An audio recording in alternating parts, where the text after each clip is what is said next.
Hello everyone, কেমন আছেন সবাই? পুজো এবং সকল ব্যস্ততার শেষে আজ একটি ভয়েস ওভার ভিডিও নিয়ে এলাম আপনাদের জন্য। এটি ছিল পুজোর একটি কাজ। একজন দাদা তার মেয়ের জন্য একটি লেহেঙ্গা অর্ডার দিয়েছিলেন, আর লাল সাদা কম্বিনেশনের এই লেহেঙ্গাটিতে কলকা দিয়ে কাজ করা হয়েছে। ওড়নাতেও সুন্দর লাল রঙের বর্ডার ইউজ করা হয়েছে এবং লাল রং দিয়ে কলকা ডিজাইনটি করা হয়েছে। আপনারা চাইলে যে কোনো রঙের লেহেঙ্গা বানিয়ে নিতে পারেন আপনাদের মেয়ের জন্য। ডিজাইন, কালার সব কিছু আপনাদের মন মতো দিয়ে আপনারা বানিয়ে নিতে পারবেন।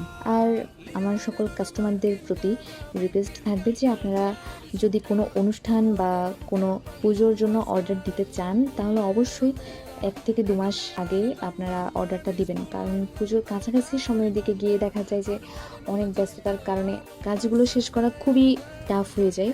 তো আপনারা চেষ্টা করবেন 1 থেকে 2 মাস সময় হাতে নিয়ে অর্ডারটি কনফার্ম করে রাখার। আজ এটুকুই থাক। আপনারা সকলে ভালো থাকবেন।